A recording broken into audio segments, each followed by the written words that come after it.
Hello everyone, so this is Edmond Mindaros channel at sa video ito ay pag-uusapan natin at i-guide ko kayo on how to send money from Maribang or formerly known as Cbanks to Shopee Pay account. Gusto mo bang mag-cash in or mag-top up sa iyong Shopee Pay account gamit lang yung ating Maribang app na wala itong transaction fee? Yes, nagbibigay si Maribang ng 15 times ng free transfer weekly kaya maganda ito gamitin. Kaya kung hindi mo kabisado kung paano gawin yan, then stay tuned ka lang at start na natin. So ang next step ay kailangan mo lang mag-login or i-open mo lang dito ang iyong Maribang app, i-click mo lang.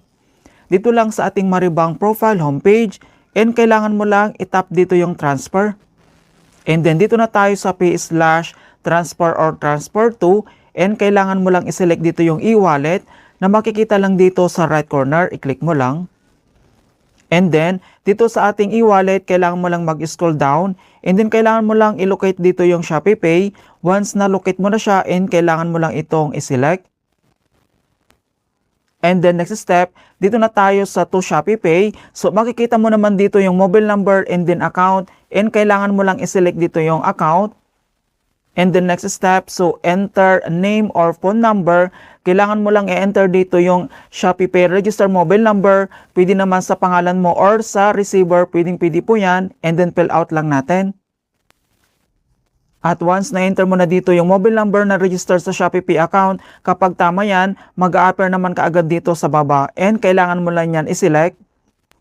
And then dito na tayo sa another step, to Shopee Pay, and then makikita mo naman dito yung register na Shopee Pay number and then enter recipient full name.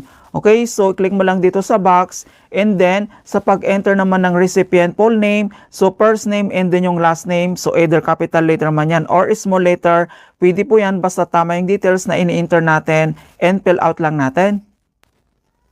At once na-enter mo na dito yung recipient full name, so dito lang sa baba, kailangan mo lang i-tap dito yung next.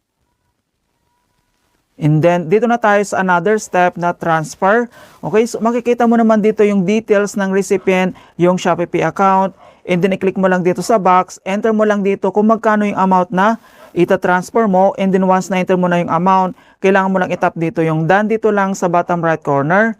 Ayan, so dito na tayo sa transfer method. So, kailangan mo lang yan i-click.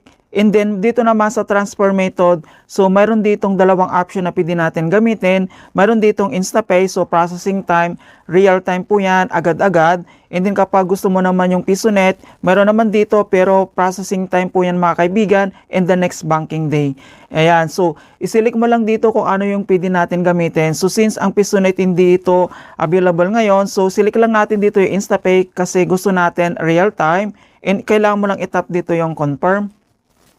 Okay, so transfer method, ginamit natin yung InstaPay, processing time, real time. So dito sa Maribang, mga kaibigan, ay nagbibigay talaga siya ng 15 times na free transfer weekly. So makikita mo naman dito mga kaibigan na mayroon tayong free transfer. Ayan, and dito naman sa note, optional lang naman yan. And pwede mo naman itong i-add as favorite. In the next transaction, hindi mo na kailangan pa mag-fill out ng details. Kailangan mo lang i-click dito yung star, mga kaibigan, yung star icon dito lang sa right corner. I-click mo lang kung gusto mo itong i-add as favorite. Kapag ayaw mo naman, pwede mo naman itong hindi i-click mga kaibigan yung add as favorite. Kapag okay na, i-double check mo lang yung details, yung name and then yung full number natin. And then kapag okay na, kailangan mo lang i-tap dito yung next. And then dito na tayo sa last step na confirmations. So makikita mo naman dito yung details ng Maribang and then yung Shopee Pay. So transfer amount, transfer fee, wala pa itong bayad. And then transfer method, InstaPay. Kapag okay na lahat, and then dito naman sa baba, kailangan mo lang itap dito yung confirm. And kailangan lang tayo mag-biometric login or i-enter mo lang dito yung Maribang PIN mo para ma-authorize natin yung transactions. So gagamitin natin dito yung biometric. So scan your fingerprint dito lang sa mobile screen. Transfer and progress. Ayan, so makikita mo na napakabilis lang talaga. So transfer successful mga kaibigan. All details nandito naman.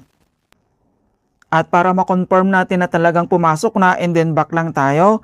And then open lang natin dito yung ating Shopee app para i-check natin. At dito lang sa ating Shopee homepage, itap mo lang dito yung Meet Tab Profile dito lang sa bottom right corner.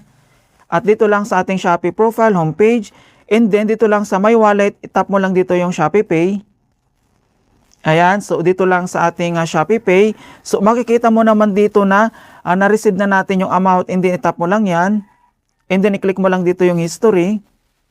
Ayan, so makikita mo naman dito sa history na talagang successful na na-receive dito lang sa ating Shopee Pay account, galing lang sa ating Maribang app. So successful transfer na po siya.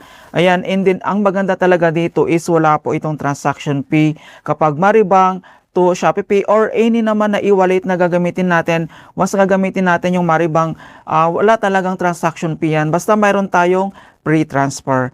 Alright, so ganoon lang po kasimple mga kaibigan kung paano ba mag-cash in or mag-top up dito lang sa ating Shopee Pay account gamit lang yung ating Maribang app. In hope na nakapagbigay ako ng kunting kalaman at guide tungkol sa Maribang app tutorials. Thank you guys and see you in my next tutorials.